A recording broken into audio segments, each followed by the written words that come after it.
بسم اللہ الرحمن الرحیم۔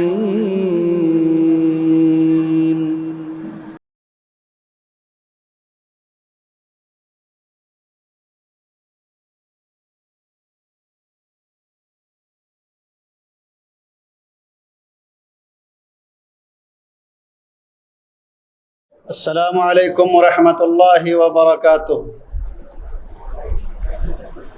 بسم اللہ والصلاة والسلام علی رسول اللہ وعلی آلہ وصحبہ ومن والاه۔ اعوذ باللہ من الشیطان الرجیم۔ قد افلح المؤمنون الذین هم فی صلاتهم خاشعون والذین هم عن اللغو معرضون۔ رب اشرح لي صدری ویسر لي امری واحلل عقدۃ من لسانی یفقهوا قولی۔ سبحانك لا علم لنا الا ما علمتنا انك انت العلیم الحکیم۔ میرے دینی اور اسلامی بھائیوں، بزرگوں اور دوستوں، پردہ نشی عزت مآب میری اسلامی ماں اور بہنوں، اللہ رب العالمین کا شکر اور احسان ہے جس نے ہم سب کو پیدا فرمایا اور اپنی عبادت کی توفیق بخشی۔ آج کی تراویح میں 18ویں پارے کی تلاوت کی گئی ہے۔ اس پارے کے شروع میں اللہ رب العالمین نے مومنوں کی 7 صفات بیان کیے۔ اللہ رب العالمین ارشاد فرماتا ہے قد افلح المؤمنون، یقیناً مومن کامیاب ہو گئے۔ فلاح کہتے ہیں، فلاح کا مطلب ہے کہ انسان کی مکمل مراد پوری ہو جائے، ساری تکلیف دور ہو جائے، کوئی ایسی مراد انسان کی باقی نہ رہے اور کوئی ایسی تکلیف نہ ہو جو اس سے دور نہ ہو۔ جب ساری تکلیف دور ہو جاتی ہے تو اس کو فلاح بولتے ہیں۔ اور یہ کامیابی کی شرط اللہ رب العالمین نے سب سے پہلی شرط یہ لگائی ہے کہ اس کے اندر ایمان ہونا چاہیے۔ یہ مومنوں اور کامیاب مومن کی پہلی صفت ہے اور کامیاب انسان کی پہلی نشانی ہے کہ اس کے اندر ایمان ہو۔ جو عمل بغیر ایمان کے ہو وہ گرچہ دیکھنے میں اچھا ہو، بھلا ہو، خیر کا کام ہو، لیکن روح کے اعتبار سے اس کے اندر کوئی بھلائی نہیں ہوتی اور وہ عمل صالح نہیں ہو سکتا ہے۔ اس لیے ایمان عمل وہی مقبول ہوتا ہے جو ایمان والوں کے ذریعے سے کیا جائے اور ایمان کی حالت میں کیا جائے۔ اس کے بعد اللہ رب العالمین نے ارشاد فرمایا الذین هم فی صلاتهم خاشعون۔ مومنوں کی ایک صفت یہ ہے کہ وہ نماز قائم کرتے ہیں اور نماز میں خشوع اختیار کرتے ہیں۔ ایک تو نماز کا ذکر کیا، اسی سے اندازہ لگا سکتے ہیں کہ اللہ کی نگاہ میں نماز کی کتنی بڑی اہمیت ہے، اور اس میں کہ نماز کے اندر خشوع ہونا چاہیے۔ خشوع کا کیا مطلب ہوتا ہے؟ خشوع دل کی ایک کیفیت کا نام ہے جس کو ہم اپنی زبان میں دل لگنا بولتے ہیں، یعنی عبادت آدمی اس طرح سے کرے کہ پورا دل اس کا عبادت میں لگا ہوا ہو، اور اس کا اعلیٰ درجہ یہ ہے کہ آدمی ایک دم عبادت میں غرق ہو جائے، اس کو بولتے ہیں خشوع۔ اور بعض اہل علم نے یہ کہا ہے کہ خشوع قلب و جوارح کے سکون کو کہتے ہیں، یعنی آدمی ایک دم آدمی کا دل، آدمی کے جسم، پارٹس آف باڈی سارے کے سارے ایک دم ساکن ہو جائے، ایک دم شانت ہو جائے، اور پورا کا پورا دھیان صرف اور صرف اللہ کی طرف سے ہو، اور انسان کے دل کے اندر اللہ کا خیال ہو، اللہ کا خوف ہو، تو یہ خشوع کہلاتا ہے۔ اور اس کے بارے میں ایک صحیح حدیث بھی ہے، صحیح الجامع کی روایت ہے، ابو درداء رضی اللہ تعالیٰ عنہ کی روایت، 2576 نمبر کی حدیث، حضرت ابو درداء رضی اللہ تعالیٰ عنہ بیان فرماتے ہیں قال رسول اللہ صلی اللہ علیہ وسلم اول شیء یرفع من امتی الخشوع، میری امت میں سب سے پہلے خشوع اٹھایا جائے گا، سب سے پہلے خشوع اٹھایا جائے گا۔ قال قلت، ابو درداء رضی اللہ عنہ کہتے ہیں کہ میں نے کہا کہ اللہ کے رسول مل خشوع، خشوع کیا ہے؟ تو اللہ کے رسول صلی اللہ علیہ وسلم نے کہا خوف اللہ جل ثناؤہ، اللہ کا خوف یہ خشوع ہے۔ آدمی جب اللہ کے سامنے کھڑے ہو تو اسے اپنے رب کا خیال ہو کہ وہ مالک الملک احکم الحاکمین کے سامنے کھڑا ہے، اور پورے اکتائی کے ساتھ اور پوری دلجوئی کے ساتھ، پوری دل جمعی کے ساتھ پورا کا پورا دھیان اس کا اللہ کی طرف ہو، تو اس کو خشوع بولا جاتا ہے۔ لیکن ہم لوگوں کا حال الٹا ہے، ہم لوگ نماز میں کھڑے ہوتے ہیں اور ہمارا دھیان کہیں اور رہتا ہے۔ ہم نماز میں کھڑے ہوتے ہیں، بہت سے لوگ ہیں جو نماز پڑھتے ہیں، نماز میں کھڑے رہتے ہیں اور وہ اپنی دکان کا کیلکولیشن کرتے رہتے ہیں۔ بہت سے لوگ ہیں جو نماز میں کھڑے رہتے ہیں، گھر میں کیا لانا ہے، کیا کیا کیا جورو نے آرڈر کیا ہے اس کے بارے میں سوچتے رہتے ہیں۔ بہت سے لوگ ہیں جو بچوں کی فکر میں ڈوبے ہوئے رہتے ہیں۔ بہت سے لوگ ہیں جو دنیاوی چیزوں کے بارے میں سوچتے رہتے ہیں، یہاں تک کہ شیطان انہیں بھلا دیتا ہے کہ وہ کیا پڑھ رہے ہیں اور کتنا پڑھے ہیں، کیا پڑھے ہیں، یہ سب گم کر دیتا ہے۔ تو اللہ رب العالمین ایسی عبادت چاہتا ہے کہ جب آدمی اللہ کے سامنے کھڑا ہو تو اس کے اللہ کے علاوہ اور کوئی چیز اس کے ذہن میں نہیں آئے۔ اور صحابہ کرام ایسا کرتے تھے، ان کے بدن میں تیر لگتے تھے، پھر بھی انہیں احساس نہیں ہوتا تھا۔ اللہ کے خیال میں، اللہ کے ڈر میں اور اللہ کی عبادت میں اس طرح سے مشغول ہوتے تھے کہ تیروں کے زخموں کا درد بھی انہیں محسوس نہیں ہوتا تھا۔ ہم کو تو ایک مچھر کاٹ لیتا ہے تو ہم بے چین ہو جاتے ہیں، ہمارا دھیان اور ہمارے دل کی ایسی کیفیت ہے۔ تو ایسا نہیں ہونا چاہیے، آدمی پورے طور سے اللہ رب العالمین کا دھیان لگائے، اسی کو خشوع کہا جاتا ہے۔ والذین عن اللغو معرضون، اللہ نے اس کے بعد ایک صفت یہ بتلائی، تیسری صفت مومنوں کی، کہ مومن لغو کاموں سے اعراض کرتا ہے، لغو باتوں سے روگردانی کرتا ہے۔ لغو کا کیا مطلب ہوتا ہے؟ کل شیء لیس فیہ فائدہ ما فی فائدہ، ہر وہ چیز جس کے اندر کوئی پروفٹ نہیں ہو، کوئی فائدہ نہیں ہو، لایانی چیز ہو، غیر سود مند ہو، تو ایسی چیزوں سے مومن منہ پھیر لیتے ہیں۔ اللہ نے یہ نہیں کہا کہ بچتے ہیں، بلکہ کہا منہ پھیر لیتے ہیں، یعنی اگر کوئی لغو بات سنتے ہیں تو اس سے اپنا راستہ بدل لیتے ہیں، اس کے اوپر دھیان نہیں دیتے ہیں۔ اور بہترین مسلمان وہی ہے جو لایانی باتوں سے دور رہے، فالتو کی بات نہیں کرے، کہاں بات کرے تو اچھی بات کرے، بیکار کی بات یہ اچھے مسلمان کی پہچان نہیں۔ اللہ کے رسول صلی اللہ علیہ وسلم کی حدیث ہے، من حسن اسلام المرء ترکہ ما لا یعنی، صحیح روایت ہے، یہ سب سے بہترین مسلمان وہ ہے جو لا یعنی باتوں کو چھوڑ دے۔ تو آدمی لغو اور لا یعنی باتوں سے دور رہے، یہ مومنوں کی پہچان ہے، اور اللہ کے نیک بندوں کی بھی یہی نشانی ہے۔ اذا مروا باللغو مروا کراما، اللہ نے کہا کہ لغو باتیں سنتے ہیں، لغو باتوں سے گزرتے ہیں تو بس یوں ہی گزر جاتے ہیں، اس کے اوپر کوئی دھیان نہیں دیتے ہیں۔ تو لایانی اور لغو باتوں سے آدمی کو دور رہنا چاہیے۔ چوتھی صفت اللہ نے کہا والذین هم للزکاۃ فاعلون، زکوٰۃ ادا کرتے ہیں۔ زکوٰۃ کی جو ذمہ داری ہے اللہ نے ان کے اوپر جو فرض کیا ہے اس کو وہ ادا کرتے ہیں۔ اور اس کے آگے کہا والذین هم لفروجهم حافظون، اور ایمان والوں کی پہچان یہ ہے کہ وہ اپنی عزت کی اور اپنی شرمگاہ کی حفاظت کرتے ہیں، سوائے اپنی بیوی کے یا اس زمانے میں جو لونڈیاں ہوتی تھی ان کے لیے، تاکہ یہ صرف بیوی کے لیے جائز ہے، اور کسی اور کے پاس آدمی اپنی شرمگاہ کا اظہار نہیں کر سکتا ہے۔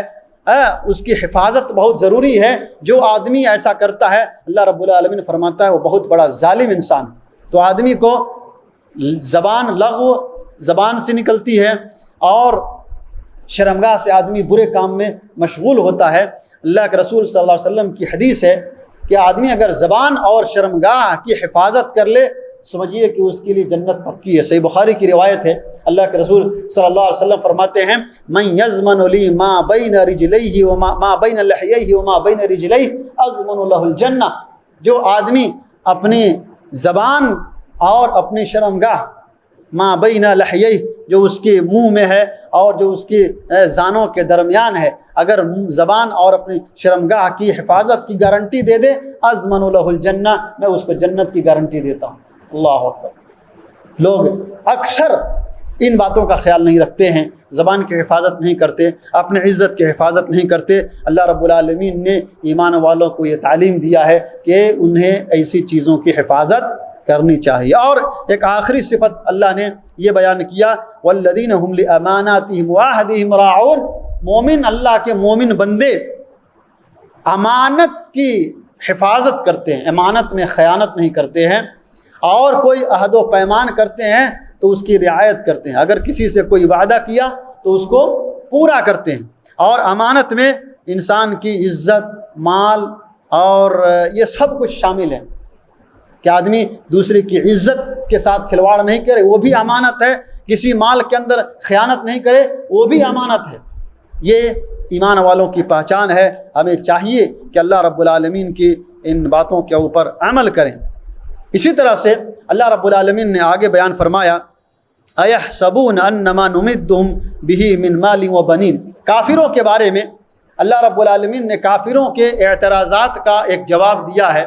کافر لوگ یہ سوچتے تھے کہ اگر اللہ رب العالمین ہم کو پسند نہیں کرتا ہے تو اللہ نے ہم کو مال کیوں دیا ہے، اللہ نے ہم کو اولاد کیوں دیا ہے، اللہ نے ہمیں مال اور اولاد سے نوازا ہے، اس کا مطلب ہے کہ ہم اللہ کی نگاہ میں اچھے ہیں، اللہ کی نگاہ میں برے نہیں ہیں۔ اللہ رب العالمین نے اس کا جواب دیتے ہوئے کہا، اَيَحْسَبُونَ أَنَّمَا نُمِدُّهُمْ بِهِ مِنْ مَالٍ وَبَنِينَ، کیا یہ لوگ سمجھتے ہیں کہ ہم نے ان کو مال اور اولاد عطا کیا ہے تو ان سے خوش ہو کر کے کیا ہے، نُسَارِعُ لَهُمْ فِي الْخَيْرَاتِ مَنْ لَا يَشْعُرُونَ، ہم ان کو اچھی چیزیں دینے میں جلدی کرتے ہیں اور جلدی سے انہیں مال دے دیتے ہیں، اولاد دیتے ہیں، اچھی چیزیں دیتے ہیں، ان کو اس کا خیال نہیں ہے، شعور نہیں ہے کہ ہم کیوں دے رہے ہیں۔ اصل مقصد یہ ہے کہ اللہ رب العالمین ان کو ڈھیل دیتا ہے، ان کو امہال دیتا ہے، اللہ ان کو چھوٹ دیتا ہے، پھر اللہ رب العالمین جب پکڑتا ہے تو اللہ کی پکڑ بڑی سخت ہوتی ہے۔ اس لیے اگر کسی کو اللہ بہت مال دے رہا ہو اور وہ بہت نافرمان انسان ہو، اللہ کے رسول صلی اللہ علیہ وسلم کی صحیح حدیث ہے کہ جب آدمی گناہ کرے اور اس کی غلطی اور گناہ کے باوجود، اس کی معصیت اور نافرمانی کے باوجود اللہ رب العالمین اسے اگر روزی دے رہا ہے، اسے بہت زیادہ دولت دے رہا ہے، فَإِنَّمَا هُوَ اسْتِدْرَاجٌ، وہ اللہ کی طرف سے مہلت ہے، وہ اللہ کی طرف سے چھوٹ ہے، وہ اللہ کی طرف سے ڈھیل ہے۔ جب اللہ رب العالمین رسی کسے گا، إِنَّ بَطْشَ رَبِّكَ لَشَدِيدٌ، تو تیرے رب کی پکڑ بڑی سخت۔ اور آگے مومنوں کے بارے میں اللہ نے کہا، إِنَّ الَّذِينَ هُمْ مِنْ خَشْيَةِ رَبِّهِمْ مُشْفِقُونَ، مومن وہ ہے جو اپنے رب کی خشیت اور اپنے رب کے ڈر سے ہمیشہ سہمے ہوئے رہتے ہیں، ہمیشہ ان کے دل کے اندر ڈر رہتا ہے، چاہے کتنے اچھے کام کیوں نہ کر لے، مومنوں کے دل کے اندر ڈر ہونا چاہیے۔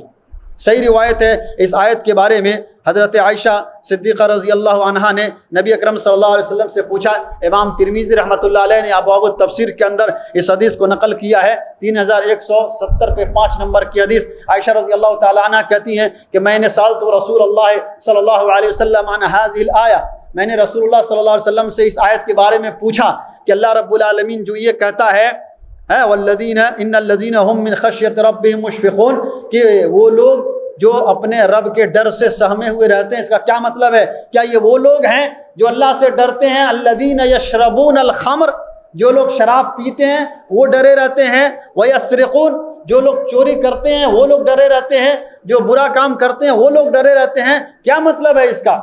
تو رسول اللہ صلی اللہ علیہ وسلم نے فرمایا، نہیں، بل لیکنہم یصلون ویصومون ویتصدقون ویخافون من اللہ تقبل منہم، بلکہ اس سے مراد وہ لوگ ہیں جو نمازیں پڑھتے ہیں، روزہ رکھتے ہیں، صدقات و خیرات کرتے ہیں، سب اچھا کام کرتے ہیں، لیکن پھر بھی ان کے دل کے اندر یہ ڈر رہتا ہے کہ پتہ نہیں اللہ رب العالمین ہمارے عمل کو قبول کرے گا کہ نہیں کرے گا۔ یہ ڈر ان کے دل کے اندر رہتا ہے کہ اللہ رب العالمین ہمارے عمل کو کسی طرح قبول کر لے۔ یہ جذبہ ان کے اندر ہونا چاہیے اور ڈر ہونا چاہیے اللہ رب العالمین کا کہ کہیں اللہ رب العالمین ہمارے عملوں کو برباد نہ کر دے۔ تو ایسا اگر ڈر ہے تو سمجھیے کہ وہ سچا مومن ہے، اور وہ والذین هم بآیات ربهم یؤمنون، اور اللہ نے کہا کہ وہی لوگ ایمان لاتے ہیں، وہ شرک نہیں کرتے ہیں۔ اللہ نے جو دیا ہے، والذین یؤتون ما آتوا وقلوبهم وجلہ، اللہ نے جو دیا ہے اس کو دیتے وقت بھی ان کے دل کے اندر ڈر رہتا ہے، ان کے دل کے اندر خوف رہتا ہے، انہم الی ربہم راجعون، کہ انہیں اپنے رب کی طرف لوٹ کر کے جانا ہے۔ اولئک یسارعون فی الخیرات، اللہ کہتا ہے کہ وہی لوگ ہیں، یہ وہی لوگ ہیں جن کے دل کے اندر ڈر ہو اللہ کا، اور ایمان والے ہوں، شرک نہ کرتے ہوں، اور اللہ نے جو دیا ہے اس میں سے ادا کرتے ہوں، خرچ کرتے ہوں۔ اولئک یسارعون فی الخیرات، یہ خیر کے کاموں میں آگے بڑھ چڑھ کر کے حصہ لینے والے لوگ ہیں، اور یہ سبقت کرنے والے لوگ ہیں، اور ان کے لیے بہت بڑا اجر عظیم ہے، اور ان کے لیے جنت الفردوس ہے۔ اللہ نے ان سب کو جنت کی خوشخبری سنائی ہے۔ اس کے بعد اللہ تبارک و تعالیٰ نے ایک حقیقت کو بیان کیا ہے۔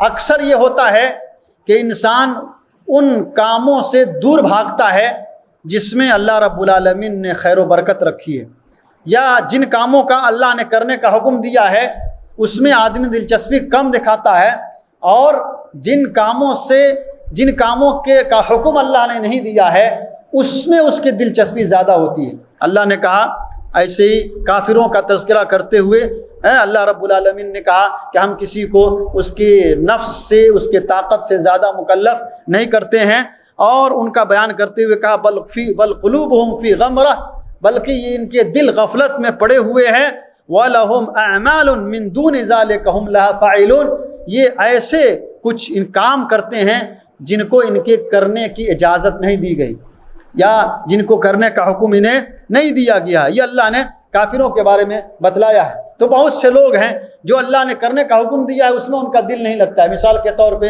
اللہ رب العالمین نے ہم لوگوں کو نماز پڑھنے کا حکم دیا ہے، لیکن لوگوں کو نماز پڑھنے میں دلچسپی نہیں ہوتی، کرکٹ دیکھنے میں بہت ساری دلچسپی ہوتی ہے، لوگوں کو فلم دیکھنے میں بہت دلچسپی ہوتی ہے، راتوں رات فلم دیکھتے رہتے ہیں، 3 بجے رات تک جو ہے موبائل میں لگے رہتے ہیں، واٹس ایپ اور فیس بک میں لگے ہوئے رہتے ہیں، لیکن تہجد پڑھنے کی توفیق نہیں ہوتی ہے۔ ایسے بیکار کے کاموں میں لوگ لگے رہتے ہیں، اللہ کے گھروں سے دور بھاگتے ہیں، سنت سے کوسوں دور بھاگتے ہیں، اور مختلف قسم کے خرافات میں پڑے رہتے ہیں۔ خرافات ان کو انجام دینا بڑا اچھا لگتا ہے، لیکن سنت کے مطابق زندگی گزارنا یہ اچھا نہیں لگتا ہے۔ اللہ نے کہا کہ یہ ایمان والوں کی نشانی نہیں ہے، یہ کافروں کی نشانی ہے۔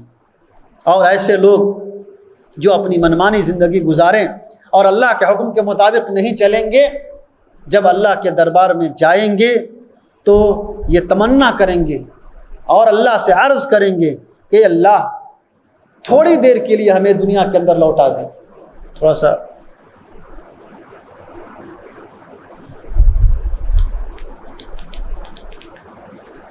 اللہ فرماتا ہے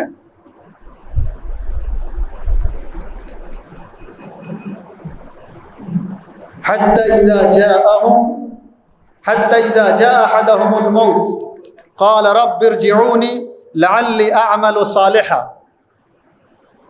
اللہ کہتا ہے حتى إذا جاءهم الموت، جب ان کے پاس موت آتی ہے تو وہ کہتے ہیں قال رب ارجعوني لعلي أعمل صالحا، کہتے ہیں کہ اللہ تھوڑی دیر کے لیے ہم کو دنیا میں لوٹا دے، لعلی اعمل صالحا فیما ترکت، ہم جو دنیا چھوڑ کر کے آئے ہیں ہم اس میں اچھا کام کریں گے، تھوڑی سی مہلت دے دے۔ اللہ کہے گا انہا کلمۃ هو قائلها، یہ تو بات وہ کہنے ہی والا تھا، ومن ورائہ برزخ الی یوم یبعثون، اور اس کے سامنے عالم برزخ ہے۔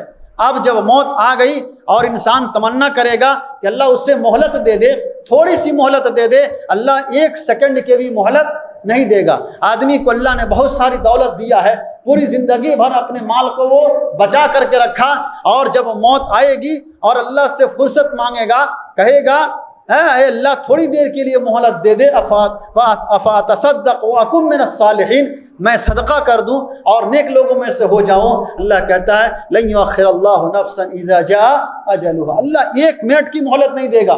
تو جب اللہ کے عذاب کو انسان دیکھے گا، کہے گا اللہ رب ارجعونی لعلی اعمل صالحا، اے اللہ تھوڑی دیر کے لیے لوٹا دے۔ اللہ کہے گا کہ نہیں۔ اس کا مطلب یہ ہے کہ جو آدمی اس دنیا سے چلا جاتا ہے پھر وہ واپس لوٹ کر کے آ سکتا نہیں، آ سکتا ہے۔ من ورائہ برزخ، کیوں؟ اللہ فرماتا ہے کہ ان کے سامنے برزخ کی زندگی ہے۔ برزخ کی زندگی کون سی ہے؟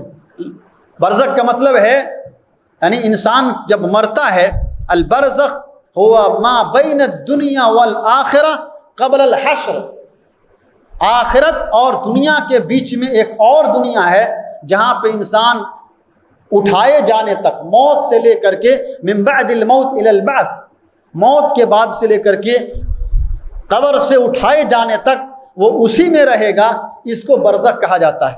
اور جب تک قیامت قائم نہیں ہوگی، اللہ رب العالمین دوبارہ زندہ نہیں کرے گا، سور میں پھونکا نہیں جائے گا، تب تک انسان اسی برزخ کی زندگی میں رہے گا، وہ واپس نہیں آ سکتا ہے۔ اس سے اس عقیدے کی تردید ہوتی ہے۔ جو لوگ یہ سوچتے ہیں کہ ہمارے ماں باپ 15ویں شعبان کو واپس آ جائیں گے یا آتے ہیں اور ان کے لیے حلوہ بنا کر کے رکھتے ہیں، اور رات میں بلی آ کر کے کھا جاتی ہے، اور صبح اٹھتے ہیں اور دیکھتے ہیں کہ حلوہ ختم ہے، تو سوچتے ہیں کہ دادا جی آ کر کے کھا کے چلے گئے۔ یہ ایک دم ہندوؤں کا عقیدہ ہے۔ ہندوؤں کا ایک عقیدہ ہے تناسخ ارواح کا، کہ آدمی اچھا کام کرے گا تو اگلے جنم میں یہ بن کے پیدا ہوگا، اس کے بعد وہ پیدا ہوگا، اس کے بعد وہ پیدا ہوگا۔ یہ ہندوؤں کا عقیدہ۔ اللہ کہتا ہے کہ جب آدمی مرتا ہے اور مرنے کے بعد جب اللہ کے پاس چلا جائے گا، برزخ کی زندگی میں چلا جائے گا، تو اللہ سے کہے گا بھی کہ ہمیں واپس کر دے، اللہ رب العالمین اس کو دنیا کے اندر واپس نہیں کر سکتا ہے۔ الی یوم یبعثون، اللہ رب العالمین نے نبی اکرم صلی اللہ علیہ وسلم کو بھی کہا انک لمیت وانہم لمیتون ثم یوم القیامت تبعثون، آپ بھی مرنے والے ہیں، سب لوگ مرنے والے ہیں، لیکن برزخ سے کب اٹھیں گے؟ الی یوم تبعثون، اس وقت تک برزخ میں رہیں گے، اس وقت تک اسی زندگی میں رہیں گے جب تک اللہ رب العالمین کے پاس انہیں اٹھایا نہیں جائے گا۔ تو یہ آنے کا عقیدہ، چاہے وہ ہمارے رشتہ داروں کے آنے کا عقیدہ ہو یا رسول اللہ صلی اللہ علیہ وسلم کے آنے کا عقیدہ ہو، لوگ یہ سوچتے ہیں مجلس میں اور زور سے سلام پڑھتے ہیں کہ اللہ کے رسول صلی اللہ علیہ وسلم آ گئے ہیں، آپ کی روح آ گئی ہے، نعوذ باللہ من ذلک۔ تمہارے غلام ہیں کیا؟ اللہ کے رسول غلام ہیں؟ اللہ رب العالمین نے ان کو اپنے پاس بلا لیا اور تم آواز دو تو تمہاری آواز پہ چلے آئے، وہ تمہارے غلام ہیں؟ نہیں، ہر گلی کوچے میں، ہر مسجد کے اندر، ہر محلے کے اندر چلے جائیں؟ نہیں، یہ تو نبی صلی اللہ علیہ وسلم کی شان میں گستاخی اور بے ادبی ہے۔ اور میں بتاؤں گا آگے آیت، اللہ رب العالمین نے ایسے لوگوں کو جاہل قرار دیا اور اس طرح سے نبی صلی اللہ علیہ وسلم کو پکارنے سے سختی کے ساتھ منع کیا ہے۔ بہرحال یہ آیت کریمہ بتلا رہی ہے کہ جو آدمی اس دنیا سے چلا جائے گا وہ کبھی بھی واپس نہیں آ سکتا، نہ اس کی روح آ سکتی ہے، نہ اس کا جسم واپس آ سکتا ہے۔ برزخ کی زندگی، وہ قیامت تک وہ برزخ کی زندگی میں رہے گا، اچھا کرے گا اچھا پھل پائے گا، برا کرے گا تو برا نتیجہ اس کا بھگتنا پڑے گا، اور اللہ کے پاس کوئی رشتہ دار اس کا کام نہیں آئے گا۔ اللہ نے اسی پارے کے اندر اور اس سورت کے آخر میں بیان کیا فَإِذَا نُفِخَ فِي الصُّورِ، سب لوگ برزخ کی زندگی میں رہیں گے، پھر جب سور پھونکا جائے گا تو سب کے سب اللہ کے سامنے حاضر ہوں گے۔ فَلَا أَنْسَابَ بَيْنَهُمْ، اس وقت کوئی نسب کام نہیں آئے گا، کوئی رشتہ کام نہیں آئے گا، اس دن کوئی رشتہ دار کام نہیں آئے گا، کوئی آپ کا حال چال بھی نہیں پوچھے گا، ایسا منظر ہوگا۔ فَمَنْ ثَقُلَتْ مَوَازِينُهُ، اللہ کہتا ہے جس کے میزان بھاری ہوگا وہ کامیاب ہوگا، اور جس کا میزان ہلکا ہوگا وہ آدمی نقصان اٹھانے والوں میں سے ہوگا۔ اس لیے آدمی کو چاہیے کہ وہ آخرت کی فکر کرے۔ اس کے بعد سورہ نور شروع ہوتی ہے۔ سورہ نور میں اللہ نے خاص طور سے عورتوں کی پاکیزگی، ان کی عزت کی حفاظت، ان کے حفظ عصمت کا بہت خیال کیا ہے، اور پورا زور عورتوں کی عزت و ناموس کی حفاظت پہ رکھا ہے کہ کس طرح سے عورتوں کی عزت و آبرو کی حفاظت ہو۔ اللہ رب العالمین نے اس سورت کے اندر بیان کیا ہے کہ جو عورت اپنے عزت کی پرواہ نہیں کرتی ہے، شوہر کی امانت میں خیانت کرے یا شوہر سے غداری یا بے وفائی کرے، اس کے لیے سخت سزا مقرر کیا ہے۔ اس کو مار کر کے ہلاک کر دیا جائے، اگر وہ شادی شدہ ہے تو اس کو مار کر کے ہلاک کر دیا جائے۔ اور اگر ایسا انسان ہے جو اپنی بیوی کی عزت کو اچھالتا ہے یا اس پر جھوٹا الزام لگاتا ہے یا کسی عورت پہ جھوٹا الزام لگاتا ہے، تو عورت کی عزت اللہ کی نگاہ میں اتنی عظیم ہے کہ ایسے لوگوں کو اللہ نے 80 کوڑے مارنے کا حکم دیا ہے، ان کو 80 کوڑے مارے جائیں۔ اس لیے کہ عزت انسان کی بہت بڑی چیز ہوتی ہے، عزت بنانے میں بہت وقت لگتا ہے اور عزت کے جانے میں کوئی وقت نہیں لگتا، اس لیے کسی کی عزت کے ساتھ کھلواڑ نہیں کرنا چاہیے۔ اللہ کے رسول صلی اللہ علیہ وسلم کے زمانے میں آپ صلی اللہ علیہ وسلم کی سب سے چہیتی اور محبوب بیوی یار غار کی بیٹی حضرت عائشہ رضی اللہ عنہا پر الزام لگایا گیا۔ اللہ نے اس کا بھی ذکر کیا ہے، کہا حضرت عائشہ رضی اللہ عنہا پر الزام لگا، اور واقعہ عفق مشہور ہے۔ نبی اکرم صلی اللہ علیہ وسلم غزوہ بنی مستلق سے واپس آ رہے تھے۔ نبی صلی اللہ علیہ وسلم کا یہ طریقہ تھا کہ جب آپ کسی غزوے میں جاتے تو اپنی بیویوں میں قرآن اندازی کرتے اور جس کا نام نکلتا اس کو اپنے ساتھ لے کر کے جاتے۔ آپ غزوہ بنی مستلق میں گئے ہوئے تھے، غالباً سن 6 ہجری کے اندر واپس آ رہے تھے۔ عائشہ رضی اللہ عنہا آپ کے ساتھ تھی۔ راستے میں قافلے نے پڑاؤ ڈالا، حضرت عائشہ رضی اللہ عنہا کو قضاء حاجت اور ضرورت محسوس ہوئی، وہ چلی گئی اور ان کی بہن سے انہوں نے جو ہار عاریتن لیا تھا وہ ہار گم ہو گیا۔ وہ واپس آئی، انہیں یاد آیا کہ ہار میرا کھو گیا ہے، ہار ڈھونڈنے کے لیے گئی۔ اتنے میں جس ہودج میں وہ تھی آنے والے آئے اور ہودج کو اٹھا کر کے اونٹ پہ رکھا اور لے کر کے چلے گئے، اور عائشہ رضی اللہ عنہا وہیں پر چھوٹ گئی، پھر وہیں بیٹھی رہی۔ ان کی آنکھ لگ گئی۔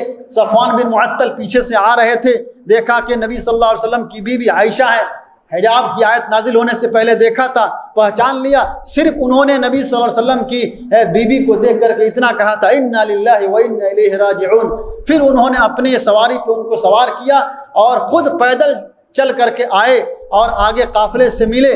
منافقین نے یہ ہوائی اڑا دی، یہ الزام تراشی حضرت عائشہ صدیقہ رضی اللہ عنہا پہ لگا دیا کہ عائشہ رضی اللہ عنہا کا چکر ہے، نعوذ باللہ من ذالک، صفوان بن معطل کے ساتھ۔ حضرت عائشہ رضی اللہ عنہا مدینہ پہنچی، اپنے ماں باپ کے گھر چلی گئی، بیمار ہو گئی، 1 مہینہ تک بیمار ہو گئی۔ انہیں کوئی خبر نہیں ہے کہ پورے مدینے کے اندر کیا بات پھیل رہی ہے، اور پورے مدینے کے گلی میں حضرت عائشہ صدیقہ رضی اللہ عنہا کی عزت پہ کیچڑ اچھالا جا رہا ہے۔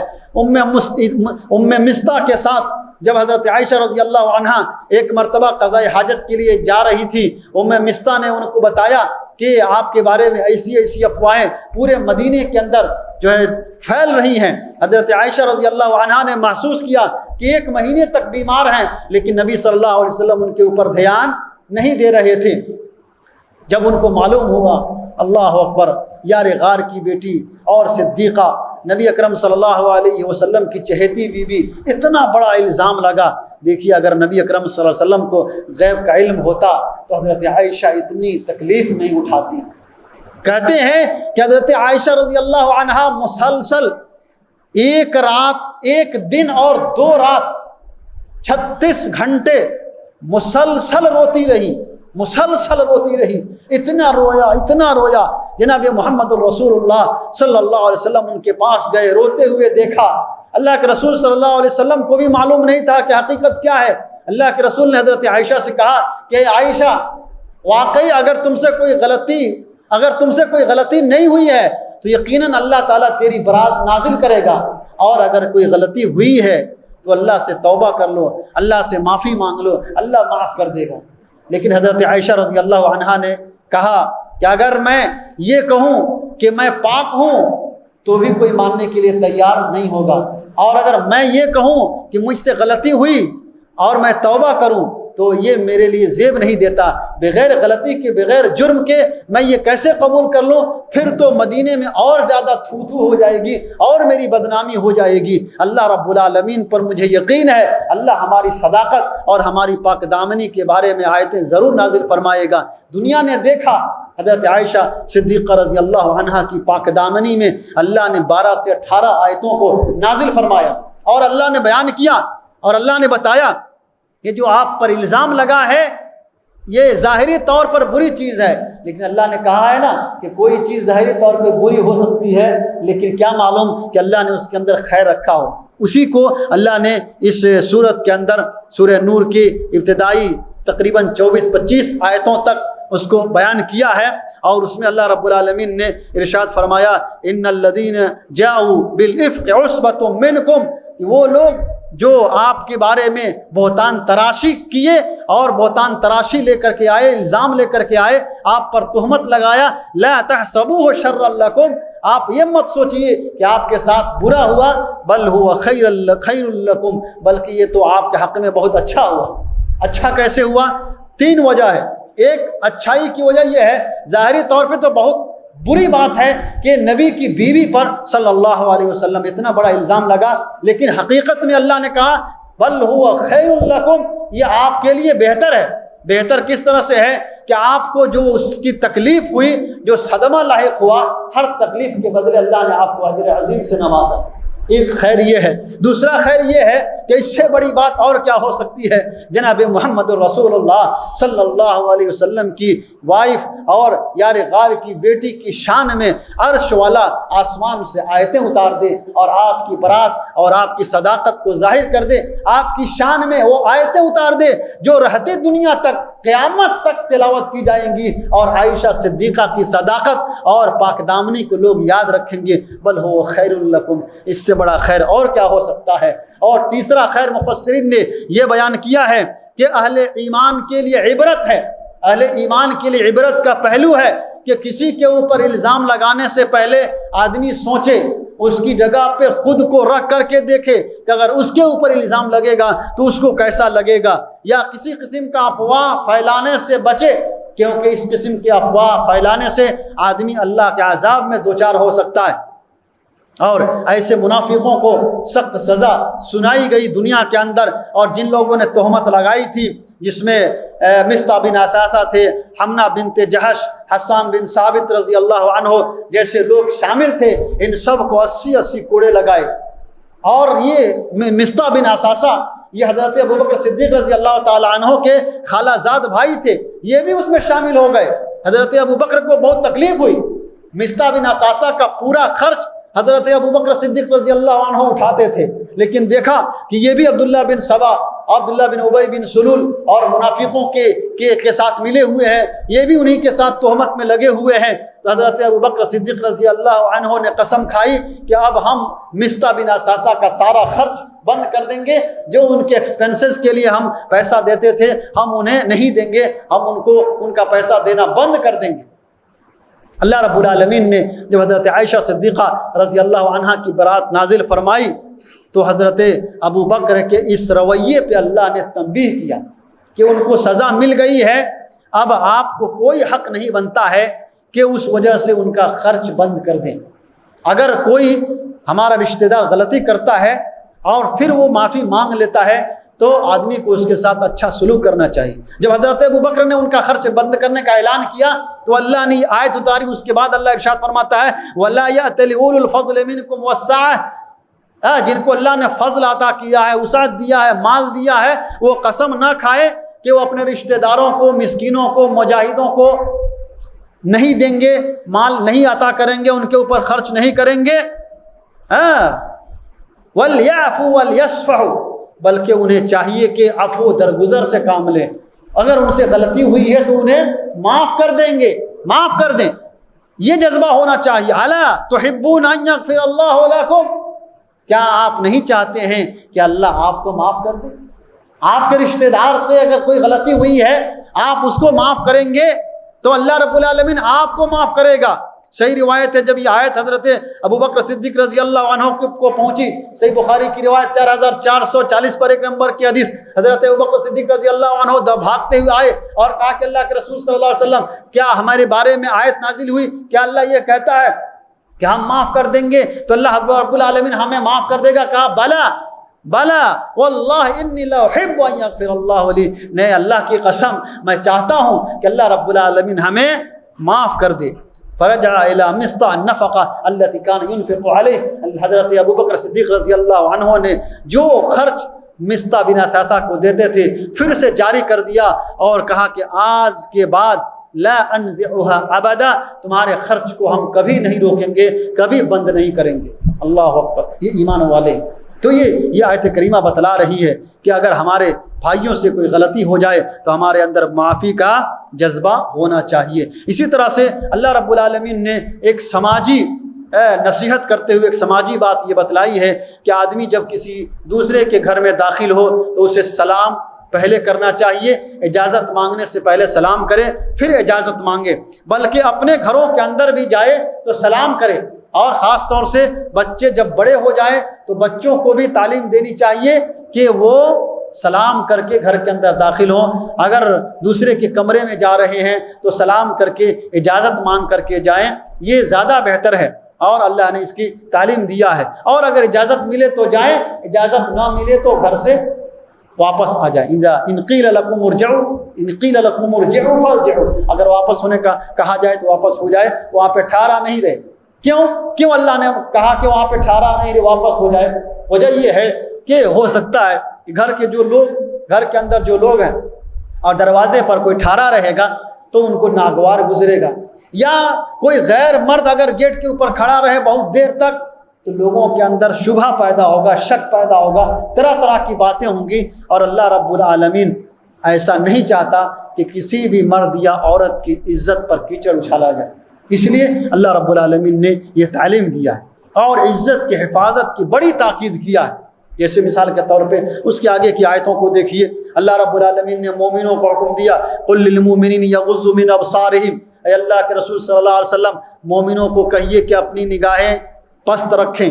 غض بصر کا مطلب ہے کہ آدمی پوری نگاہ اٹھا کر کے کسی کو نہ دیکھے، بلکہ اگر کسی پر نظر پڑ جائے تو فوراً اپنی نظر کو پھیر لے۔ حضرت علی رضی اللہ عنہ کو اللہ کے رسول نے کہا تھا، یا علی لا تتبع النظرۃ النظرہ، اے علی بار بار نظر اٹھا کر کے مت دیکھنا، فإن لک الأولى وليست لک الآخرہ، اس لیے کہ معاف پہلی بار ہے، تیرے لیے پہلی بار دیکھنے کی اجازت ہے، دوسری بار دیکھنے کی اجازت نہیں۔ اگر اچانک کسی پہ نظر پڑ جائے آدمی فوراً نظر کو پھیر لے، ٹکی لگا کر کے نہ دیکھے۔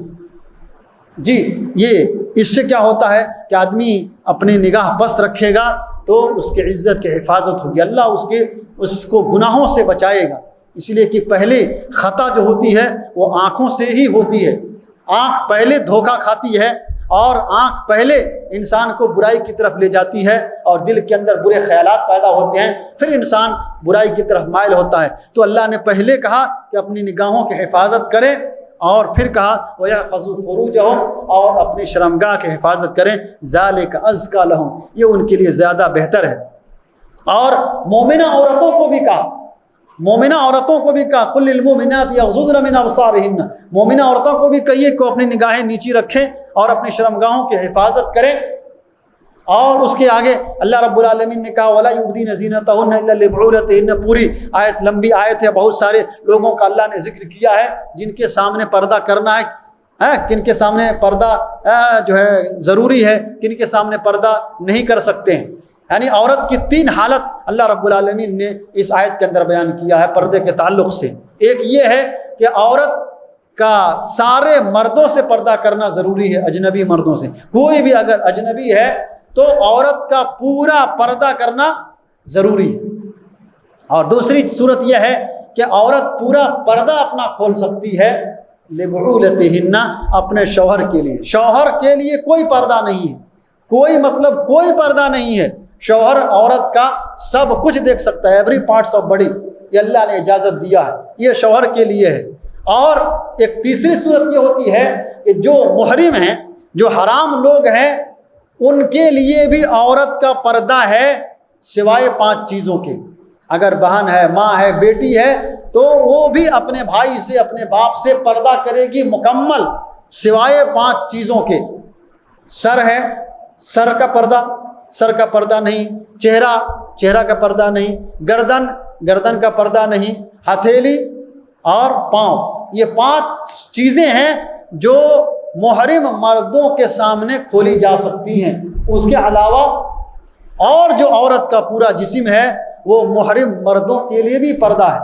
عورت اپنے بھائی کے سامنے بھی اپنے جو ہے سطر کو نہیں کھول سکتی ہے، اپنے جسم کو نہیں کھول سکتی ہے، باپ کے سامنے بھی نہیں کھول سکتی ہے، بیٹی اگر بالغ ہو جائے، اگر بڑی ہو جائے تو نہیں کھول سکتی ہے۔ تو یہ صرف 5 چیزوں کی اجازت دی گئی ہے، اپنا سر، اپنا چہرہ، اپنا کندھا، اپنا ہاتھ اور اپنا پاؤں، یہ کھول سکتی ہے۔ ہاں، عورت کا چہرہ پردہ ہے یا نہیں ہے، اس کے بارے میں بہت سے لوگ یہ سوچتے ہیں کہ دھڑلے سے عورت کا چہرہ پردے میں نہیں ہے۔ ہاں، عورت ضرورت کے وقت چہرہ کھول سکتی ہے، ضرورت کے وقت چہرہ کھولنا یہ عورت کے لیے جائز ہے، اور صحیح روایت ہے سنن ابی داؤد کتاب اللباس حدیث نمبر 4104، حضرت عائشہ رضی اللہ عنہا کہتی ہیں کہ دخلت اسماء بنت ابی بکر رضی اللہ تعالی عنہا علی رسول اللہ صلی اللہ علیہ وسلم، رسول اللہ صلی اللہ علیہ وسلم کے پاس اسماء بنت ابی بکر آئی اور ان کے بدن کے اوپر تھوڑا باریک لباس تھا۔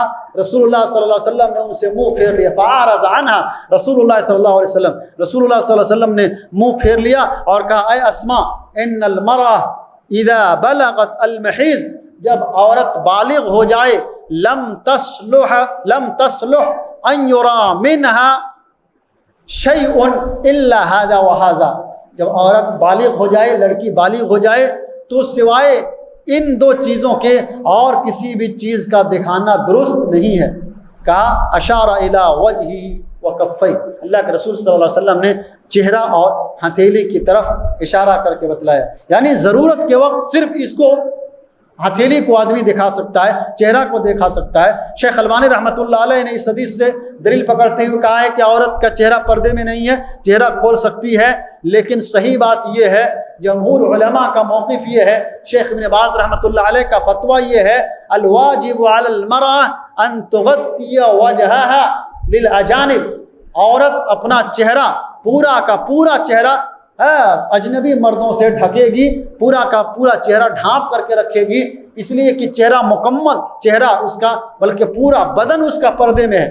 اگر پردے میں نہیں ہوتا، شیخ بن باز رحمۃ اللہ علیہ فرماتے ہیں کہ اگر پردے میں نہیں ہوتا تو اللہ رب العالمین مومنوں کو یہ حکم نہیں دیتا وَإِذَا سَأَلْتُمُوهُنَّ فَاسْأَلُوهُنَّ مِنْ وَرَاءِ حِجَابٍ، کہ اگر تم کو کوئی سامان مانگنا ہو تو سامنے آ کر کے مت مانگو، فَاسْأَلُوهُنَّ مِنْ وَرَاءِ حِجَابٍ، بلکہ پردے کے پیچھے سے مانگو، یعنی عورت پردے کے پیچھے سے کوئی چیز دے گی، سامنے آ کر کے اپنا چہرہ دکھا کر کے نہیں دے سکتی ہے۔ یا اسی طرح سے شیخ بن باز کہتے ہیں کہ اللہ نے یہ بھی کہا ہے، نبی اکرم صلی اللہ علیہ وسلم کو اللہ نے حکم دیا ہے کل ازواجک و بناتک، اور اللہ اپنی بیویوں کو، اپنی بیٹیوں کو، مومنہ عورتوں کو سب کو کہیے ایدنین علیہن من جلابیبہن، کہ اپنے اوپر جلباب ڈال رکھیں، اور جلباب کہتے ہیں وہ ما یغطی بہ الراس والبدن والوجہ والکف، کہا کہ جلباب کہتے ہیں جس سے سر ڈھک جائے، چہرہ ڈھک جائے، پورا بدن ڈھک جائے اور ہتھیلی وغیرہ سب چھپ جائے، اس کو جلباب کہتے ہیں۔ تو اللہ نے جلباب پہننے کا حکم دیا ہے، اس کا مطلب ہے کہ پورا چہرہ ڈھکا ہونا چاہیے۔ اگر چہرہ ڈھکنا نہیں ہوتا تو پھر اللہ رب العالمین اب نبی اکرم صلی اللہ علیہ وسلم کی بیویوں کو پردہ کرنے کا حکم کیوں دیا؟ کس چیز، کون سی چیز کھلی ہوئی تھی ان کی جس کا پردہ کرنے کا حکم دیا؟ کیا نبی اکرم صلی اللہ علیہ وسلم کی بیویوں کا بدن کھلا ہوتا تھا؟ نعوذ باللہ من ذالک، نہیں، صرف چہرہ کھلا ہوا ہوتا تھا۔ اللہ رب العالمین نے اس چہرے کے بھی ڈھکنے کا حکم دیا۔ اس لیے شیخ بن باز رحمۃ اللہ علیہ کہتے ہیں کہ صحیح مذہب اور راجح بات یہ ہے کہ عورت کا چہرہ بھی پردہ ہے، اور عورت کو چاہیے کہ وہ غیر مردوں سے پورا کا پورا پردہ کرے، الا یہ کہ ضرورت ہو۔ مثال کے طور پہ ہاسپٹل گئے، ہاسپٹل میں آپ کو چہرہ کھولنا پڑے گا، ڈاکٹر کے پاس جائیں گے چہرہ کھولنا پڑے گا، آپریشن ہوگا چہرہ کھولنا پڑے گا، تو علاج اور معالجہ کے لیے یا ضرورت کے وقت جہاں کہیں آفس میں یا کسی جگہ گئے جہاں بغیر چہرہ کھولے کوئی چارہ نہیں ہے، تو ایسی جگہوں پہ عورت چہرہ کو کھول سکتی ہے، کوئی حرج نہیں ہے۔ لیکن بغیر ضرورت عورت سراپا پردہ ہے، عورت کا نام ہی پردہ، اللہ نے کہا المرأۃ، اللہ کے رسول فرماتے المرأۃ عورہ، عورت سراپا پردہ ہے۔ اذا خرجت من البیت استشرف الشیطان، جب عورت گھر سے نکلتی ہے تو شیطان اس کے پیچھے لگ جاتا ہے۔ تو عورت پورا کا پورا پردہ ہے، پورا کا پورا پردہ ہو کر کے، باپردہ ہو کر کے عورت گھر سے نکلے گی، کہیں بھی جانا ہو تو پورا کا پورا پردے کا اہتمام کرے گی، یہ زیادہ بہتر ہے اس کی عزت کی حفاظت کے لیے۔ میں نے کہا کہ سورہ نساء میں پوری عورت کی عزت کی حفاظت پر زور دیا گیا ہے۔ اللہ نے پردے کا حکم بھی اسی لیے دیا لیعرفن، تاکہ یہ لوگ پہچان لی جائیں گی کہ یہ شریف زادیاں ہیں، یہ اچھے گھرانے کی عورتیں ہیں۔ تو جو گنڈا بدماش قسم کے لوگ ہوں گے وہ ان کے ساتھ چھیڑ خانی نہیں کریں گے، چھیڑ چھاڑ نہیں کریں گے، ایک آدمی ایک لڑکی اسکرٹ پہنی ہوئی ہو اور ایک لڑکی برقعے میں ہو، لوگ برقعے والے کو جو بدماش شریر قسم کے لوگ ہوں گے وہ برقعے والے کو نہیں چھیڑیں گے، جو اسکرٹ اور مڈی پہنے یا جو ہاف کپڑے پہنے یا جس کا بدن کھلا ہوا ہو اسے لوگ تنگ کرتے ہیں اور اسے پریشان کرنے کی کوشش کرتے ہیں۔ تو اللہ نے پوری عورت کی عزت کی حفاظت اور اس کے عصمت کی حفاظت کی تعلیم دیتے ہوئے کہا کہ وہ پورا کا پورا پردہ کرے۔ ہمیں اپنے گھروں کے اندر پورا اہتمام کرنا چاہیے۔ اور ایک آخری بات، آج کل لوگوں کا یہ خیال ہے کہ جب تک بیٹا مکمل طور پر سیٹل نہ ہو جائے، ویل سیٹلڈ نہ ہو جائے، اس کی شادی کرنے کے بارے میں نہیں سوچتے ہیں، اور جس کا نتیجہ یہ ہوتا ہے کہ انسان اپنی عزت کو کھو بیٹھتا ہے۔ بچیاں بھی اپنی عزت گنوا بیٹھتی ہیں، بچے بھی اپنی عزت گنوا بیٹھتے ہیں۔ اور یاد رکھیے، جب آپ کے پاس پاکیزگی نہیں ہوگی، آپ اپنی عزت کی حفاظت نہیں کریں گے، آپ پاک دامن نہیں رہیں گے، تو اللہ رب العالمین آپ کو پاک دامن بیوی عطا نہیں کرے گا۔ پاک دامن مردوں کو ہی پاک دامن بیوی ملتی ہے۔ تو اللہ رب العالمین نے اس کی طرف اشارہ کرتے ہوئے کہا کہ آدمی کو انتظار نہیں کرنا چاہیے، جب وقت ہو جائے تو فوراً آدمی کو شادی کر دینی چاہیے۔ وَانكِحُوا الْأَيَامَ مِنكُمْ وَالصَّالِحِينَ مِنْ عِبَادِكُمْ وَأَمَائِكُمْ، بچیوں کی شادی کراؤ، اور تمہارے جو نیک غلام ہیں ان کی شادی کراؤ، لونڈیوں کی شادی کراؤ، اور جو مرد ہیں اور عورتیں ان کی شادی کراؤ۔ ان یکونوا فقراء یغنیہم اللہ من فضلہ، شادی کی برکت یہ ہے کہ ان یکونوا فقراء، اگر وہ غریب ہوں گے تو اللہ رب العالمین اپنے فضل سے ان کو مالدار بنا دے گا۔ بہت سے لوگوں کو ہم نے دیکھا کہ شادی سے پہلے پریشان ہوتے ہیں، لیکن شادی کے بعد اللہ رب العالمین رزق کے دروازے کو کھول دیتا ہے۔ یہ اللہ کا وعدہ، یغنیہم اللہ من فضلہ، اللہ اپنے فضل سے انہیں مالدار بنا دے گا۔ اس کا مطلب ہے کہ آدمی کو ویل سیٹلڈ ہونے کا یا جاب لگنے کا یا پورے طور سے کما کر کے جمع کریں، خوب پیسہ ہو جائے تب شادی کریں، تاکہ ہنی مون جانا ملے گا اور فلاں کرنا ملے گا، فلاں کرنا ملے گا۔ یہ اس قسم کی بات اسلام کے اندر، شریعت کے اندر نہیں ہے۔ اللہ کے رسول صلی اللہ علیہ وسلم نے بلکہ یہاں تک کہا ہے کہ اذا رأيتم من ترضون دینہ وخلقہ فزوجوہ، اگر کوئی ایسا آدمی تمہیں مل جائے جس کے اخلاق اچھے ہوں، دین اچھا ہو، چاہے پیسہ نہ ہو، اگر وہ کیریکٹر والا ہو، اگر اچھے اخلاق والا ہو، اگر وہ دیندار ہو، لڑکا ہو چاہے لڑکی ہو، لڑکی کو بھی مال نہیں دیکھا گیا، خوبصورتی نہیں دیکھی گئی، فاظفر بذات الدین، دیندار دیکھیے۔ لڑکا کے بارے میں بھی اللہ کے رسول نے کہا کہ دیندار دیکھیے، من ترضون دینہ وخلقہ، جس کی دینداری سے آپ خوش ہوں اور جس کے اخلاق سے آپ خوش ہوں، فزوجوہ، تو شادی کرا دیجئے۔ اگر ایسا نہیں کریں گے تو زمین کے اندر فتنہ اور فساد پھیلے گا، فساد عریض، بہت بڑا فساد ہوگا۔ تو اللہ کے رسول صلی اللہ علیہ وسلم نے بھی یہ تعلیم دیا، اللہ رب العالمین نے بھی یہ تعلیم دیا ہے کہ اگر ایسا ہو، ہمارے بچے جوان ہو جائیں، شادی کے لائق ہو جائیں، تو ہمیں ان کی شادی کر دینی چاہیے۔ اگر شادی کے لائق ہوتے ہیں اور ہم ان کی شادی نہیں کرتے ہیں، پھر وہ گناہوں کے اندر مبتلا ہوتے ہیں، تو ان کے گناہوں کی ذمہ داری آپ کی بھی ہوگی، آپ بھی اس میں شریک ہوں گے، آپ کو بھی اس کا گناہ ملے گا، اس لیے کہ آپ کی کوتاہی اور آپ کی کمی کی وجہ سے آپ کا بچہ بگڑتا ہے اور آپ کی بچی بگڑتی ہے۔ اس لیے میرے بھائیوں، ہمیں ان باتوں کا خیال رکھنا چاہیے، اپنی عزت کی حفاظت کرنی چاہیے، اپنے بچیوں کی عزت و آبرو کی حفاظت کرنی چاہیے، تمام مومنہ مردوں اور عورتوں کی عزت و آبرو کی حفاظت کرنی چاہیے۔ اللہ نے جو تعلیم دیا ہے ان تعلیمات پہ ہم کو عمل کرنا چاہیے، اور پورا زور عورت کی عصمت پر اللہ نے لگائی ہے۔ عورت کی عزت کی حفاظت کرنا یہ ہر مسلمان کی ذمہ داری ہے۔ ہم غیروں کی عزت کو بھی اپنی عزت کی طرح سمجھیں، دوسروں کی بہو بیٹیوں کو اپنی بہو بیٹیوں کی طرح سمجھیں۔ حدیث ہے سنن دارمی کی، صحیح روایت، وقت نہیں ہے ورنہ میں بتلاتا، نبی صلی اللہ علیہ وسلم نے ایک بگڑے ہوئے نوجوان کو کس طرح سے سدھارا تھا۔ آدمی خود اپنے بارے میں سوچے تو پھر وہ دوسروں کی عزت کے اوپر ہاتھ نہیں ڈال سکتا ہے۔ اللہ رب العالمین ہم سب کو ان باتوں پر عمل کرنے کی توفیق عطا فرمائے۔ اللہ رب العالمین ہمارے ہر چھوٹے بڑے عمل کو قبول فرمائے۔ اللہ رب العالمین ہمارے صدقات و خیرات اور صیام و قیام کو قبول فرمائے، ہم سب کے ہر چھوٹے بڑے عمل کو قبول فرمائے، ہمارے گناہوں اور لغزشوں کو معاف فرمائے۔ اللہ تمام دنیا کے مسلمانوں کے حال پر رحم فرما۔ جو ہمارے بھائی جیلوں کے اندر بند ہے اللہ ان کی رہائی کی سبیل پیدا فرمائے۔ جو پریشان حال ہیں اللہ ان کی پریشانیوں کو دور فرما۔ اے اللہ جو قرض دار ہیں ان کے قرض کی ادائیگی عطا فرما۔ اے اللہ جو ہماری مائیں اور بہنیں بے جوڑی ہیں اے اللہ ان کے صحیح جوڑے کا انتظام فرما۔ اے اللہ جو بے اولاد ہیں اللہ انہیں نیک اور صالح اولاد عطا فرما۔ اے اللہ ہمارے سماج و معاشرے کی اصلاح فرما، ہماری عزت و آبرو کی حفاظت فرما۔ اے اللہ ہم سب کو قبر کے عذاب سے بچا لے۔ اے اللہ ہم سب کو جہنم کی آگ سے بچا لے۔ اے اللہ تو ہم سب کو جنت الفردوس میں جگہ عطا فرما۔ اے اللہ ہمیں جب تک زندہ رکھ، اسلام اور ایمان پر زندہ رکھ، اور خاتمہ دے تو خاتمہ بالخیر عطا فرما۔ رب ارحمہما کما ربیانی صغیرہ۔ اے اللہ ہمارے والدین کی قبروں کو نور سے بھر دے۔ اے اللہ ان کی قبروں کی تاریکی کو دور کر دے۔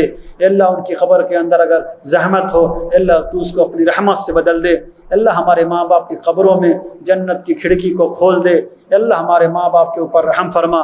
آمین یا رب العالمین۔ وآخر دعوانا ان الحمد للہ رب العالمین، وصلی اللہ علی نبینا محمد وعلی آلہ وصحبہ اجمعین۔